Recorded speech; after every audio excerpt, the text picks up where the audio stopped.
ओम नमो नारायणा। व्रत वाइब्स पर आप सबका हार्दिक स्वागत है। आपको आंवला नवमी, अनंत नवमी या अक्षय नवमी की हार्दिक शुभकामनाएं। इस वीडियो में मैं आपको सुनाने जा रही हूँ आंवला नवमी की कथा। भगवान श्री लक्ष्मी नारायण का ध्यान करते हुए चलिए कथा को प्रारंभ करते हैं। एक राजा था। उसका प्रण था कि वह रोज 1.25 मन आंवले का दान करके ही खाना खाएगा। इससे उसका नाम आंवलया राजा पड़ गया था। एक दिन उसके बेटे बहू ने सोचा कि राजा इतने सारे आंवले रोजाना दान करते हैं, इस प्रकार तो एक दिन सारा खजाना ही खाली हो जाएगा। इसलिए बेटे ने राजा से कहा कि उसे इस तरह उनका दान देना पसंद नहीं है और उन्हें यह दान बंद कर देना चाहिए।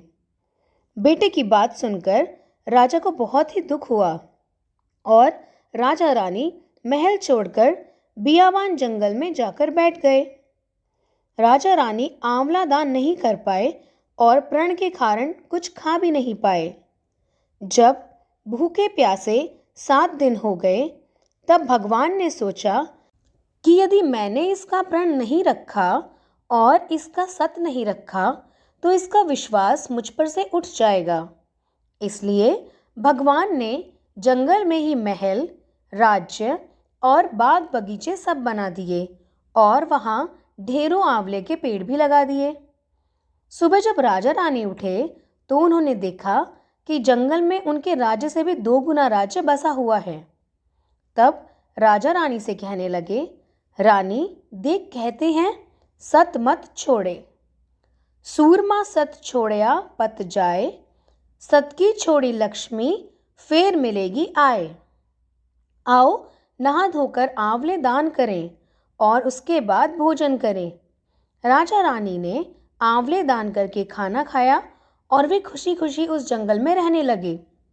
उधर आंवला देवता का अपमान करने एवं माता पिता से बुरा व्यवहार करने के कारण बहू और बेटे के बुरे दिन आ गए।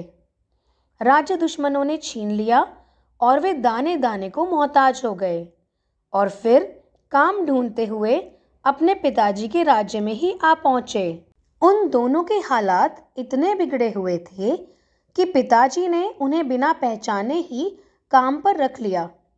बेटे बहू सोच भी नहीं सकते थे कि उनके माता पिता इतने बड़े राज्य के मालिक भी हो सकते हैं, सो उन्होंने भी अपने माता पिता को नहीं पहचाना। एक दिन बहू ने सास के बाल गूंथते समय उनकी पीठ पर मस्सा देखा। उसे यह सोचकर रोना आने लगा कि ऐसा मस्सा तो मेरी सास के भी था। हमने ये सोचकर उन्हें आंवले दान करने से रोका था कि हमारा धन नष्ट हो जाएगा। आज वे लोग न जाने कहाँ होंगे। यह सोचकर बहू को रोना आने लगा और आंसू टपक टपक कर सास की पीठ पर गिरने लगे।